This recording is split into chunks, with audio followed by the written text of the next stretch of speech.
saludo para todos ustedes televidentes, bienvenidos a nuestro segundo capítulo de su programa Salud Jardín. Es un gusto nuevamente acompañarlos con el doctor Mario Gaviria, el director de este programa. Y bueno, el día de hoy vamos a tratar un tema muy importante. El programa del día de hoy lo hemos denominado medicamentos de alto costo versus medicamentos costosos. Vamos a tener también entrevistas de los jardineños para conocer su opinión del tema de hoy y bueno, también obviamente información de mucho interés para todos los que nos interesa pues estar bien informados de todo lo relacionado sobre la salud. Pero que sea el doctor Mario Gaviria quien nos cuente entonces. Mario, cuéntanos de qué se trata el programa de hoy, cómo es esto de medicamentos de alto costo versus medicamentos costosos. Mario, bienvenido. Buenas, ¿cómo están? Un saludo para todos los televidentes de Antena 4, nuestro programa Salud Jardín.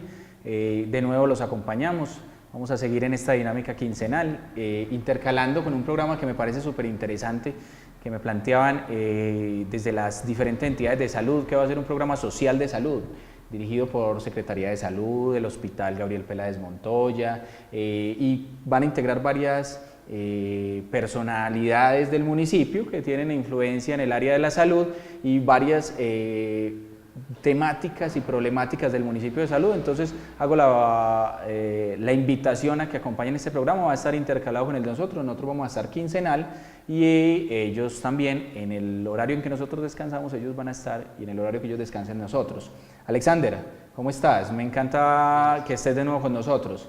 De nuevo la presentación de Alexander, para los que no lo conocen, es un joven del municipio de Andes, campesino, que ha tenido un avance importante en el trabajo de las luchas cafeteras y agropecuarias. Vale un poquito la cuñita para vos, Alexander, que nos has colaborado de esta manera tan desinteresada y que ha sido tan eficiente. El tema de hoy en Salud Jardín es medicamentos de alto costo versus medicamentos costosos, porque a veces se tiene en el panorama, en el pensamiento del jardineño, que si un medicamento es muy caro, es muy bueno, y que si un medicamento es muy barato, es muy malo, ¿sí? No necesariamente es cierto, eso lo vamos a demostrar. Lo cual no necesariamente es cierto, para algunos casos sí. Entonces vamos a hacer esa diferenciación, vamos a escuchar las entrevistas que se hicieron a diferentes personajes del municipio. Ese es el tema, Alexander, y en una segunda parte vamos a trabajar la parte de automedicación. ¿Qué riesgos tiene la automedicación? ¿Qué debo automedicar y qué no? Porque también hay una parte que está abierta para la gente y es no todo es tan satanizable en cuanto a la automedicación.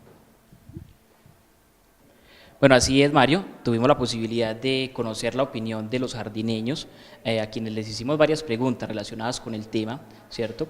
Una de las preguntas que les hicimos a las personas que entrevistamos fue, bueno, ¿qué criterio adoptan cuando van a comprar un medicamento? La otra pregunta es si ellos consideran que cuando un medicamento es caro, es bueno.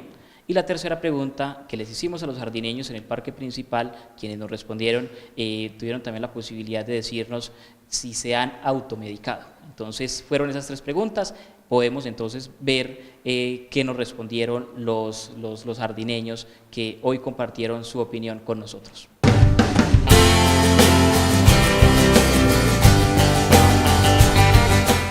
Para mí el costo no tiene nada que ver con lo bueno o lo malo del medicamento. Para mí tiene que ver no, es que no veo por qué sea bueno o por costoso. De pronto el laboratorio. A veces me gusta pues el laboratorio porque sí hay laboratorios que tienen como mejores componentes para los medicamentos. Muy bien. Pero todos los medicamentos para mí ¿tienen lo mismo? No, yo creo que el medicamento a veces es costoso dependiendo es como las marcas o laboratorios como llaman. Yo creo que los medicamentos es dependiendo más como a qué están inclinados que el precio. Pues la verdad caí siempre uno va al que le envía el médico, ¿cierto? Y no tanto la marca ni eso, y a veces el precio. Uno cae siempre que va a comprar un medicamento, le dicen, ve, este es el mismo medicamento, pero es de otro laboratorio, es más económico. Y uno cae siempre seguida por el más económico. No, automedicado no, yo creo que de pronto uno compra placebos para un dolor de cabeza, cosas así básicas, pues, pero cuando son cosas muy muy superiores, digámoslo así, por decir algún nombre, uno siempre acude al médico porque uno no sabe qué tomar. Sí, para mí sí es bueno cuando es costoso el medicamento. Lo que me dice el reglamento del médico, yo veo la fórmula y me tomo el medicamento que me manda el médico. Lo que me dice lo que me manda el médico, eso lo que me recomienda el médico, eso me lo tomo yo. Ningún medicamento por fuera lo recibo. No.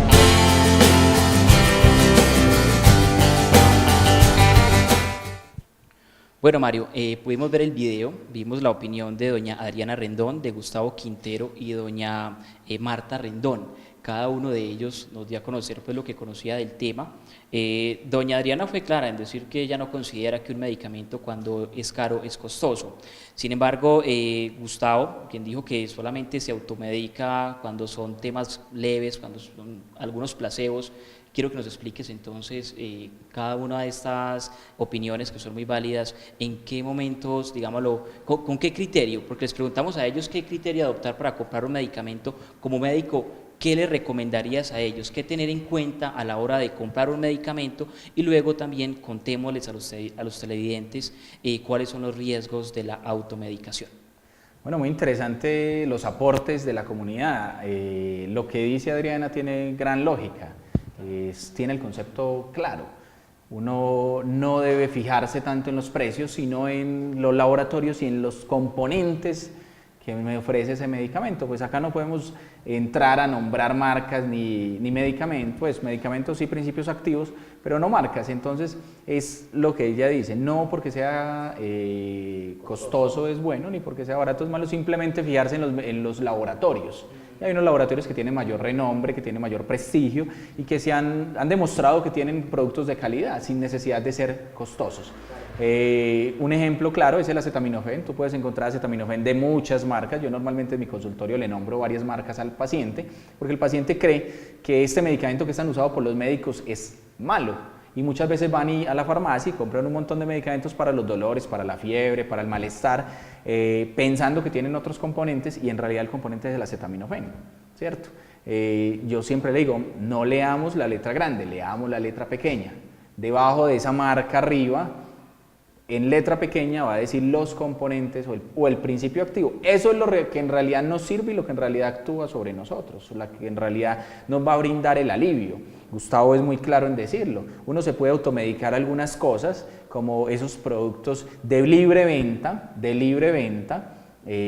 que me van a brindar un beneficio en problemas menores. Tengo un dolorcito de cabeza, me voy a tomar un acetaminofén de X marca, que lo venden libremente en la farmacia, me voy a tomar un ibuprofeno de esta marca que lo venden libremente en la farmacia, una mezcla de acetaminofén con ibuprofeno, una mezcla de acetaminofén con aspirina o ácido acetilsalicílico, una mezcla de acetaminofén con codeína, una mezcla de acetaminofén con cafeína, que de todas maneras, aunque son de venta libre, pues igual hay que tener precauciones en algunos casos, pero una persona sana que no tiene ninguna enfermedad, joven, podría automedicarse en general con tranquilidad. Como lo dice Gustavo, para otro tipo de enfermedades es bueno consultar al médico, que es el profesional idóneo en el manejo de medicamentos, en la indicación, en la medicación. Existen leyes en algunos países y en Colombia lastimosamente no se cumple de la manera que debería, que dicen que el único que puede recetar, el único que puede indicar un medicamento es el médico. No lo debe hacer el farmacéutico, no lo debe hacer la enfermera, no lo debe hacer el psicólogo ni el nutricionista, simplemente el médico general o especialista son los que tienen la potestad de indicarle a un paciente qué medicamento debe tomar para sus diferentes patologías, por una razón especial, es que el médico examina. O sea, el paciente va a las diferentes farmacias o droguerías pidiendo un medicamento para determinada dolencia o afección, pero ¿hasta dónde ese farmacéutico está capacitado para examinarte? No está capacitado para eso. Y sin examinarte, sin conocer tus enfermedades, tus antecedentes, tus probables alergias, ¿será que un paciente puede, o ese regente puede decirte qué tomar? Entonces ahí es donde yo siempre hago un llamado a mis amigos regentes, porque tengo en las farmacias de Jardín excelentes personas, grandes amigos, ¿sí?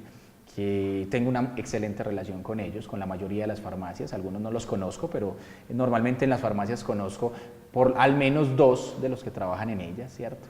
Conozco a Sandra, conozco a Daviana, a Janet, a Jaime, a Álvaro Marín, a Dora, a Berta, conozco muchos, ¿cierto? Y con ellos tengo muy buena relación. Ellos muchas veces me llaman y me dicen, doctor, tengo este paciente, se lo envío, le dije que se tomara esto, ¿será que es pertinente, será que no? Y eso es lo que debe tener en cuenta el paciente.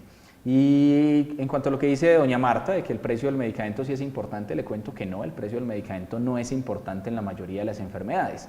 Y ahí vamos con la definición de medicamentos de alto costo versus medicamentos costosos. ¿Qué son medicamentos de alto costo? Son aquellos medicamentos que tienen una gran y seria investigación tras ellos. Medicamentos que acaban de salir al mercado después de demostrar en muchos momentos diferentes de investigación y de estudio y de pruebas que son eficientes para determinada enfermedad o para determinada dolencia. Ese investigador tiene derecho a recuperar la inversión que hizo en investigación, ¿cierto? Y tiene derecho a un lucro por esa investigación que hizo, porque se tomó el esfuerzo de 5, 10, 15, 20 años muchas veces de investigar un producto, un principio activo para determinada enfermedad. Entonces salen las patentes, que normalmente deberían ser de 5 años aproximadamente, depende del medicamento. Lastimosamente viene el problema en Colombia, que nos volvieron las patentes una cosa eterna, nos las pasaron de 5 a 25 años de una manera absurda. Y el otro problema del control de precios en Colombia, que por más que el ministro se ha cansado de decir que vamos a hacer control de precios, no lo hacen. En Colombia no existe el control de precios, usted consigue el mismo principio activo del mismo laboratorio en otros países como Ecuador, una décima parte de lo que cuesta en Colombia, y eso es real. Eso es real porque me lo comentaba alguna marca, algún visitador médico de esos que vienen a ofrecerte el producto, el medicamento, me decía, hombre, estamos pendientes de perder la marca en Ecuador porque nos están trayendo medicamentos de Ecuador. ¿Qué es otro medicamento de alto costo? Son los medicamentos que van a tratar enfermedades de alto costo, como lo es el cáncer, como son las leucemias, que hacen parte de esas neoplasias del sistema sanguíneo, como lo es las enfermedades reumatológicas, el lupus, la artritis, ¿sí? Como lo es el VIH, la infección por el síndrome de inmunodeficiencia adquirida, la infección por el virus del VIH. Estas son enfermedades de alto costo, ¿sí? Ni siquiera estamos pensando en la marca, estamos pensando en el beneficio de ese paciente que tiene una complicación, una situación más difícil, ¿sí? Que son los casos extraordinarios. Las enfermedades huérfanas, hay muchas enfermedades que son escasas, que la tiene uno de cada 50 millones de habitantes, uno de cada millón. En Colombia, por ejemplo, el síndrome de Morquio. En realidad en Colombia hay muy pocos morquios, ¿sí? Y estos pacientes requieren unos cuidados especiales y por eso sus medicaciones pueden ser un poco más costosas. De todas maneras, el sistema de salud debe cubrirlas y está capacitado para cubrir esos medicamentos y esas terapias.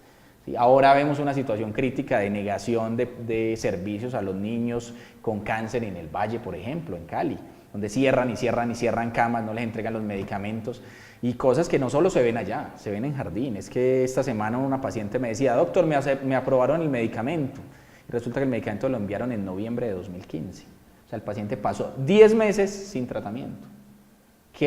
¿Cuál es el fin? Que el paciente muera, o que el paciente lo compre, o que el paciente se alivie solo, o se canse de esperar y ya no vaya y la EPS ahorrarse una plata. Ese es el sistema de salud. Qué pena meter cosas, pero creo que va de la mano. Ahora, ¿qué son medicamentos costosos? Son esos medicamentos que le pagan a Lionel Messi, qué pena nombrar a Messi, para que lo presente en televisión. Entonces le paga una figura pública y ese comercial, ¿quién lo paga? Lo paga el que compra el medicamento. ¿Sí? Es el medicamento que pone una caja más bonita, más novedosa, que le pone a la cápsula un adornito, la pone más bonita, que paga un visitador médico, que es una persona que se desplaza de ciudad en ciudad ofertando el producto. Haciendo lobby. Haciendo lobby. Que también paga publicidad para poner en las farmacias y le dice al farmacéutico, hombre, poneme mi producto en un lugar específico para que se vea más, para que llame la atención. Preferí mi marca cuando te pidan por ejemplo, te piden un ibuprofeno, preferí la marca mía. Y que lastimosamente han llegado a un punto tan crítico, me parece a mí una total decepción de ofertarnos dinero. Es que a mí han llegado a mi consultorio a decirme, le vamos a pagar el 20% de la formulación.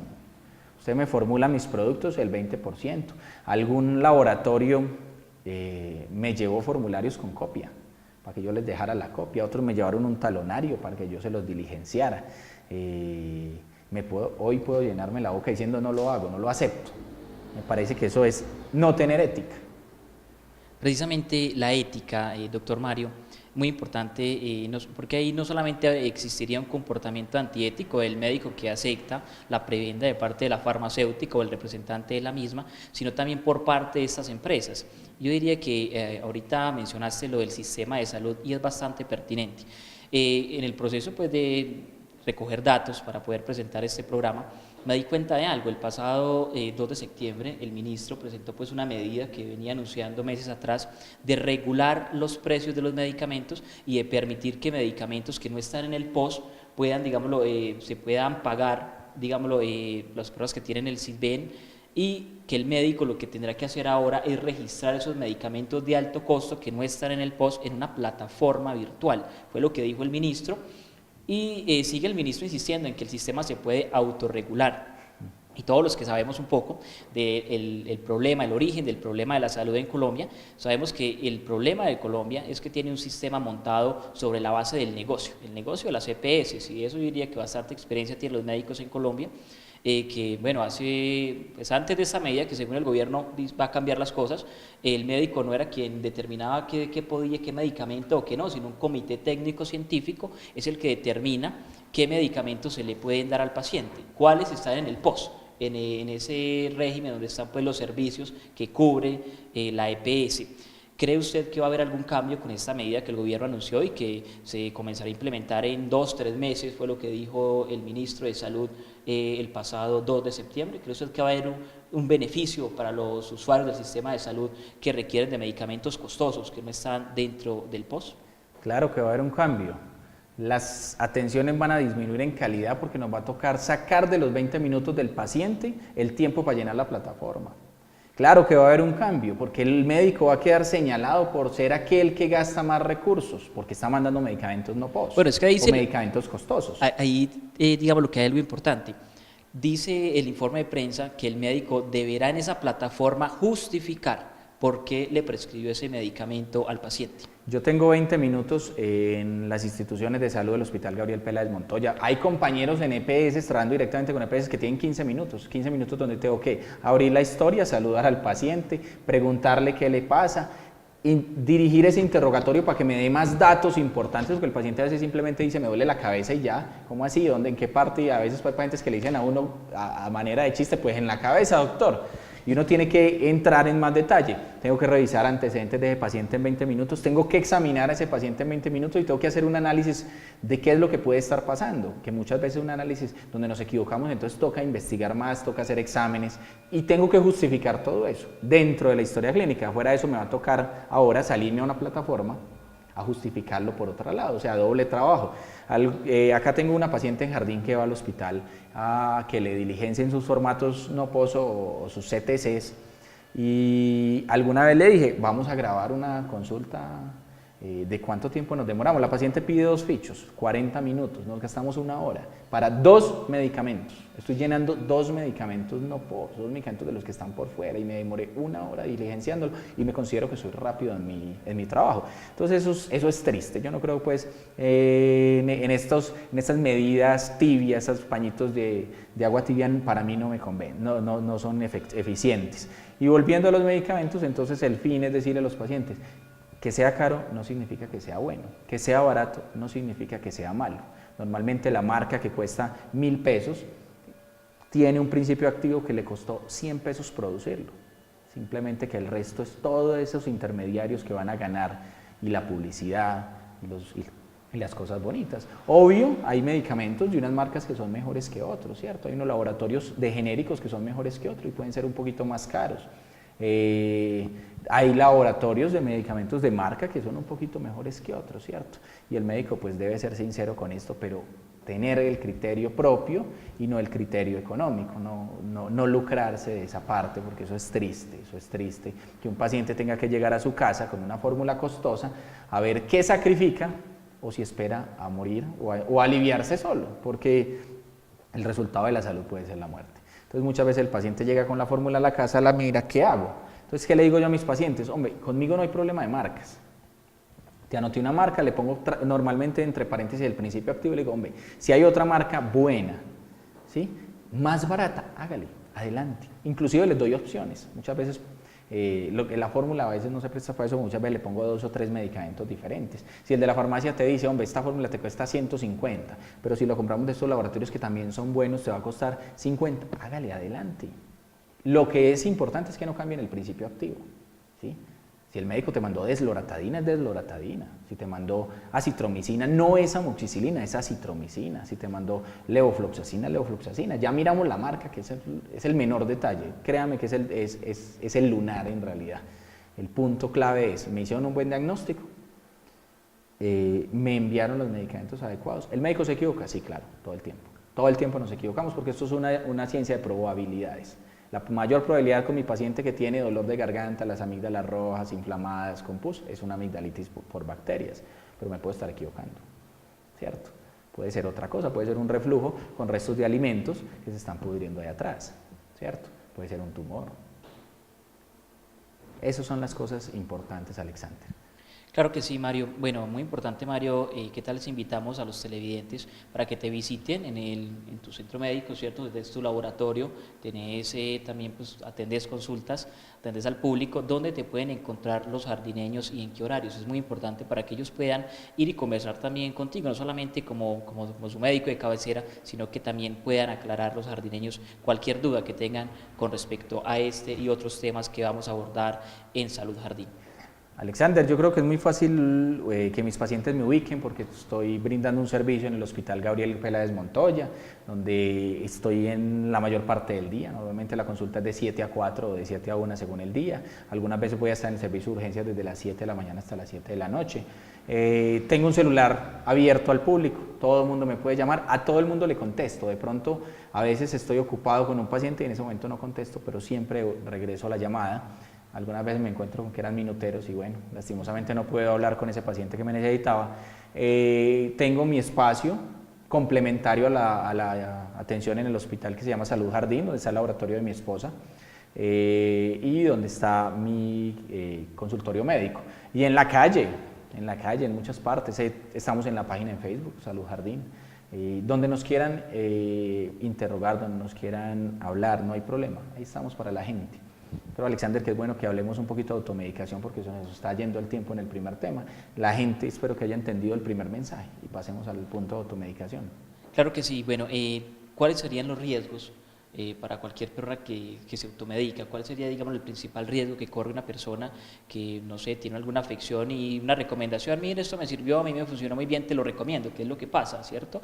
O yo tuve este problema, me sobró este poquito, no sé, de este jarabe, mira, te lo regalo, ¿cierto? Que es lo más común y digamos, ¿a qué riesgos está sometida una persona, un paciente que se automedica? Obviamente sin ir al médico, ¿cierto? Que es el único autorizado para poder prescribir o recomendar un medicamento. ¿Cuáles son los riesgos de la automedicación, Mario? Alexander, televidentes, la automedicación tiene infinitos riesgos, ¿sí? Como lo dicen los toxicólogos, nada es veneno, todo es veneno, depende de la dosis.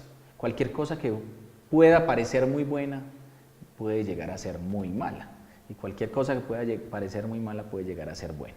Entonces, la automedicación tiene miles de riesgos.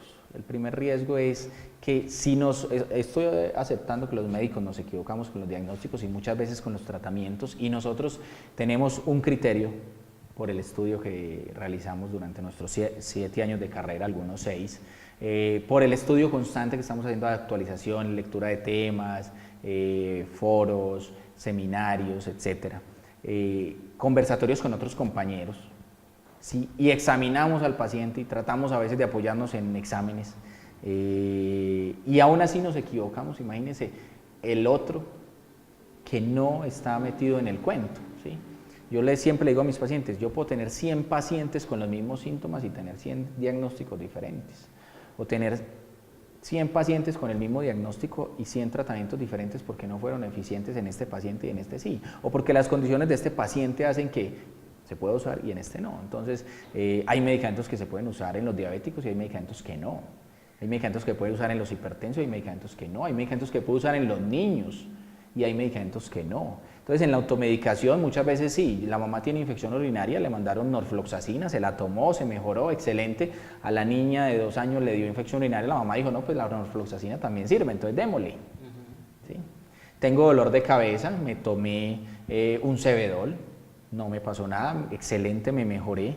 Resulta que mi papá también tiene dolor de cabeza, le di el mismo Cebedol y no caí en cuenta que él era alérgico a uno de los componentes. Entonces leí los componentes del medicamento, no, de pronto no lo leí. Me tomé una acetaminofén más codeína y resulta que tenía un problema de colon y entonces me tapó más el colon, entonces ya no doy del cuerpo, ya estoy peor. Siempre va a haber riesgos con los medicamentos, siempre va a haber riesgos con los medicamentos, aún a las dosis correctas, aún enviadas por el profesional de la salud. El profesional de la salud tiene que ser sincero con su paciente y decirle, siempre hay riesgo de que usted sea alérgico, hay riesgo de que usted haga un efecto negativo. Entonces, los principales efectos negativos de los medicamentos son que me dio dolor de cabeza, que me dio dolor de estómago, vómito, diarrea, que me tapó un poquito el colon, que me puso derecho, me puso con diarreíta, que me dio un brote, ¿sí? Eso es lo principal y normalmente es fácil de controlar, pero a veces llegan a puntos donde aparece una reacción alérgica severa que llaman anafilaxia. Alguna vez tuve un paciente que era alérgico al ibuprofeno, se fue por un dolor a una farmacia, pidió un medicamento que había visto en televisión de marca y resulta que el principio activo del medicamento era el ibuprofeno. Si el paciente llega 5 minutos más tarde a urgencias, ya no llega por sus propios pies y probablemente no se hubiera salvado. Por suerte nos dimos cuenta de eso. Entonces hay que tener en cuenta que la automedicación es muy negativa y no solo la automedicación, la medicación por personas que no están capacitadas. Me duele la garganta, acitromicina, eso no es así. Tengo fiebre, amoxicilina, eso no es así. Los antibióticos se usan para una cosa en específico, que son las infecciones por bacterias. El 90% y más de las infecciones que nosotros vemos no son por bacterias, normalmente son por virus, y eso normalmente el tratamiento es cuidados en la casa. Lo que yo digo a la gente, una gripa, ¿con qué se cuida? Con mucho amor y mucho cariño de la mamá, que le da la bebidita, que le da la acetaminofén, que lo quiere mucho mi hijo, que le hace los vapores, ¿sí? Eso es, y se cura sola. Ninguna gripa necesita citromicina o amoxicilina, eso no. Entonces, pilas con la automedicación, televidentes. La idea del programa es educarlos, llamarlos a que participen, a que nos traigan sus dudas a través de la página, me las lleven al consultorio, me las lleven al hospital, se las entreguen a Alexander, ¿sí? Ahí estamos para ayudarles. Lo mismo para los farmacéuticos. Hoy han mejorado mucho en eso, yo no sé si mejorado o qué, pero yo me alegro mucho de que ya los farmacéuticos te llaman y te dicen, doctor, tengo este paciente, se lo mando, está en consulta, no está en consulta, está en el hospital, está en su consultorio, le dije que se tomara esto mientras tanto. Claro que sí, Mario, es una invitación entonces que hacemos desde Salud Jardín para que las personas pues evitemos esa práctica tan común de la automedicación. Bueno, este y otros temas realmente consideramos que requieren de mucho tiempo para poder hacer claridad. Cuando hablamos de medicamentos en Colombia, pues estamos hablando también del sistema de salud, cómo influye la regulación del Estado, que hace falta más regulación del Estado para evitar, digamos, lo que esos grupos económicos que son muy fuertes, los farmacéuticos, pues abusen, digamos, de los usuarios del sistema de salud, que en última son los que terminan pagando no solamente un alto precio monetario y económico, sino lamentablemente muchas veces con su vida. Entonces, bueno, de ahí la importancia de tratar este tema. Y bueno, lo que decía el doctor Mario es muy importante. Programas como esos deben servir para generar una cultura médica, una cultura sobre todos los temas relacionados con la salud, y en eso tenemos que contribuir todos, de manera que les agradeceríamos que nos hagan llegar sus comentarios, sus opiniones, si tienen alguna sugerencia, ¿cierto?, algún tema que quisieran que tratáramos en este espacio. Es un espacio para todos los jardineños, están todos cordialmente invitados para que opinen en redes sociales. Nos encuentran en Facebook, Salud Jardín, ahí también podrán ver este programa. Y bueno, también como lo dice el doctor Mario, pueden abordarlo a él con toda tranquilidad y estará presto a resolver cualquier duda. Muy amables, yo diría que vamos entonces concluyendo el programa del día de hoy, no sin antes hacerles la invitación para que sigan sintonizando este programa cada 15 días por este medio comunitario, por Antena 4. Realmente entonces les agradecemos. Nos despedimos entonces, doctor Mario, por el día de hoy. Y bueno, doctor Mario, ¿cuál puede ser el próximo tema? Dejamos la expectativa, ¿tenemos algún tema que tratar para invitar a los televidentes para que estén atentos del próximo programa? Claro que sí, Alexander. Pues lo primero es de nuevo hacer la invitación al programa que va a hacer las entidades de salud del municipio, lideradas desde la Secretaría y desde la gerencia del Hospital Gabriel Peláez Montoya, para que los vean en la próxima semana. en la que procuraré acompañar también con mucho cariño a estas personas. Lo segundo es que entiendan que el conocimiento no debe tener dueño, el conocimiento debe ser público y por eso hacemos este tipo de programas. Lo tercero es que la gente sepa que aquí podemos decir cosas que de pronto no sean verdad, pero entonces los llamamos a que nos confronten también, con cariño, ¿sí? Y finalmente, pues sí, tenemos varios temas, Alexander, para tratar el tema de analgésicos, para que la gente aprenda la diferencia entre los analgésicos, el uso de antibióticos, el verdadero uso de antibióticos, cuándo se deben usar y por qué no. Y vendrán más temas, vamos a tratar de pronto en alguna de invitar personajes del municipio que nos hablen sobre la ley de salud, la normatividad en salud. ¿Sí? Vamos a ir ampliando el repertorio. También vamos a abrir la página a que la gente nos proponga temas, porque tranquilamente podemos decir, bueno, íbamos a hacer el tema de analgésicos, pero ese tema está muy interesante y la gente está muy interesada en él y está pasando en el municipio. Entonces, vamos a tratar diferentes temas. Ahí abrimos la carta a la gente, a la comunidad jardineña. Muchas gracias, Antena 4, por el espacio y gracias a ti, Alexander.